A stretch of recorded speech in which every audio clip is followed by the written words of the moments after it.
Ever wonder how the NFL evaluates running back prospects? In today's video, we share the 3 traits that you need to know to learn how to break down film like an NFL scout.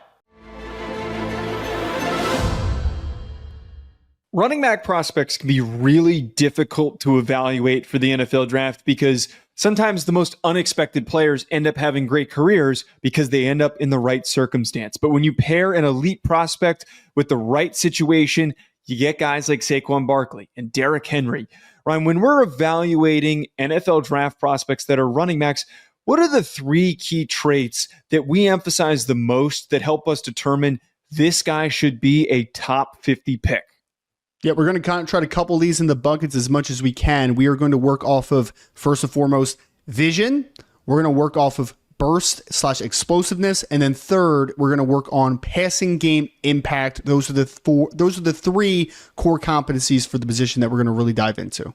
Ryan, let's start with vision because there's plenty of great athletes or powerful runners that have gone to the NFL that just didn't have a feel for finding where that next lane was going to open up. And it not only means can a runner find that first hole, but when things close down, can they create for themselves after that initial rushing lane closes down? We don't want Trent Richardson. We want guys like Le'Veon Bell that have such a natural feel and patience to find the next play. What do you emphasize when you're looking at vision for a prospect? It's evaluating the space in front of you, the blocking in front of you, and where creases are ultimately going to open up. And we've seen the increased importance over the years, Joe, with so much now heavy inside, outside zone. Like those things are predicated to make a defense overcommit to certain lanes and for running backs to take advantage of where defenders no longer are. So you are really showing patience/vision to find open lanes in a defense. And I really think that just comes down to, can you evaluate what is going in front of you and can you react quickly to what you're evaluating? When you talk about Saquon Barkley of the Philadelphia Eagles, formerly the New York Giants, a lot of people are going to talk about the general athleticism, Joe. And yes, he's explosive. But the thing that really sets him apart, in my opinion, is that Saquon understands where space is going to open in a defense. On this play where he is widening out on the toss play, you see that he sees the backside defenders over pursuing and finds that extreme cutback lane where he's able to cut back and eventually house call this one. You see that general vision, the understanding for where spacing is, and once too many defenders get to the front side of the run, he knows that he has a ton of daylight on the backside. First of all, I don't appreciate you bringing up the fact that he was on the Giants, that it hurts me. It really hurts my soul. But I will say this. I think that we need to recognize this far into Saquon's career, he has lived up to the billing of being one of the greatest running back prospects of all time. We could have used him for any of these trait categories. We thought that vision would be best for him because as he's gotten into his career further and further, and as he's slowly going to lose that top gear, he's slowly going to lose that power, he's going to slowly lose his ability to burst out of these jump cuts, he's going to be able to have a long career because of the vision and the patience. That's what made a lot of all-time great running backs go on to be Hall of Famers and to rush for 10,000 yards, is to be able to have a strong feel. I thought that the most important part about this play is right at this stopping point. And as you described it, everyone's flowing to his right side. Any running back with average to below average vision is just going to put his head down and he's just going to try and run through this nothing of a gap. But because Saquon is smart enough and he's experienced enough and natural enough of an athlete, he cuts and has the burst to flow all the way back to the opposite direction to turn this play into a home run and into a touchdown. This is a true example of what an elite running back does to create a touchdown on a play that could have been broken down into a 4 to 5 yard gain at the bare minimum. Now, of course, it's one position on the field, Ryan, that you need to be a premier athlete. There have been some guys that were more middling. Bucky Irving, we did a film breakdown on this channel, who was an elite athlete, but he made up for it in some categories. When you have elite athleticism like Jonathan Taylor, Bijan Robinson, and Saquon Barkley, it can create a situation where an offense can score a touchdown on any given play. Burst athleticism, what do you look for to define elite burst in a prospect? I've heard a lot of scouts in the past say if useless, you're useless. And I think that really comes down to this burst here of the ability to take advantage of what is in front of you, Joe. Like we talked about the vision and understanding where space is, but if you do not have the ability to accelerate and get to your top speed and to take advantage of the space that is in front of you, you're useless at that point, right? So there is different levels of burst and there's different just definitions of it. For me, it is the ability to take advantage of what is in front of you. People are going to talk about contact balance. Without that acceleration and that explosiveness, you're probably not going to have much power behind you either. So if you don't have that burst, it's really hard for a guy to make a consistent impact in the NFL. Jonathan Taylor had high 4.3 speed coming out of the University of Wisconsin, but what makes him special is his ability to get up to that top acceleration in the blink of an eye, and that's what we're talking about when we talk about burst. You see, once he is able to get into the hole, he has one cut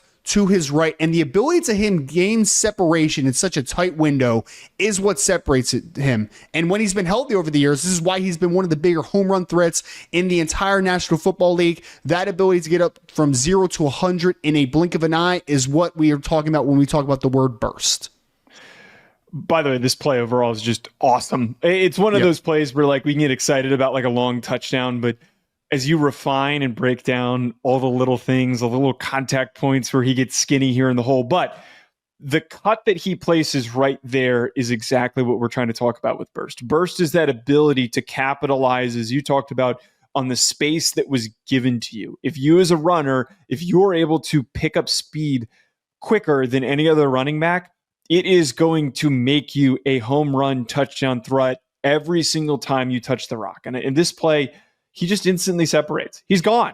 He is gone the minute that he is given that sliver of space. And there's just a small number of running backs that have the balance of vision, patience, power, and burst like Jonathan Taylor does. And a big reason why he consistently, despite being not always available and fully healthy, one of the best running backs in the NFL.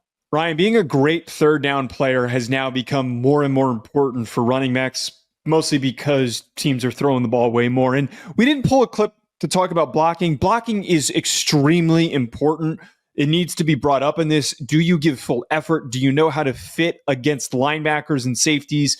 And do you also know how to work with offensive linemen if there's a defensive lineman that is leaking through? That is an important part of the discussion. But we wanted to showcase, what does it mean to be an elite receiver? What does it mean to be a guy who is worked into the passing game and he is the primary target, to be a space killer?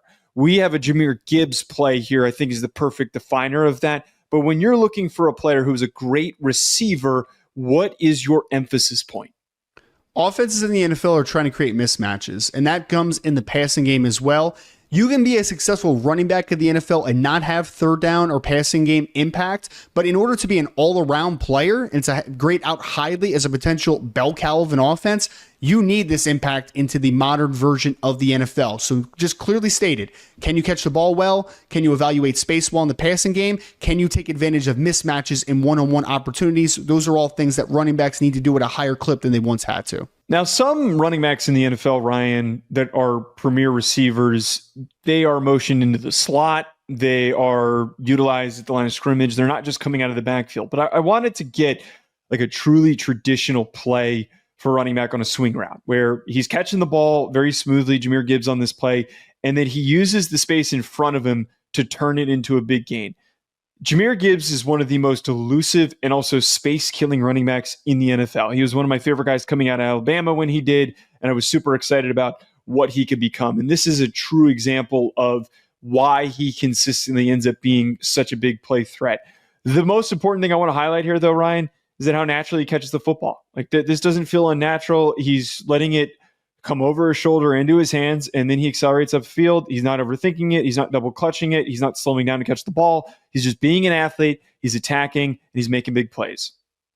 Yeah, and he's been a joy to watch, combining with David Montgomery, obviously, in that Detroit Lions backfield, because they're so different, and the difference comes from the ability that Gibbs has as a space-oriented player. A lot of running backs can be just traditional check-down players, but this is a young man that can do a little bit of everything. Like you mentioned, he's a guy that can go into the slot at times. He's a guy that can be in the screen game, catching a traditional swing route, but the ability that he has after the catch, to make guys miss, to have that subtle cutback to gain more yardage after the play as well. All these things show that he is one of the best running backs in the NFL when it comes to catching the football and killing space. Folks, comment below, who are your favorite running backs in the NFL and why do you think that they are some of the best in the league? Hit that like button and subscribe. We'll talk to you later.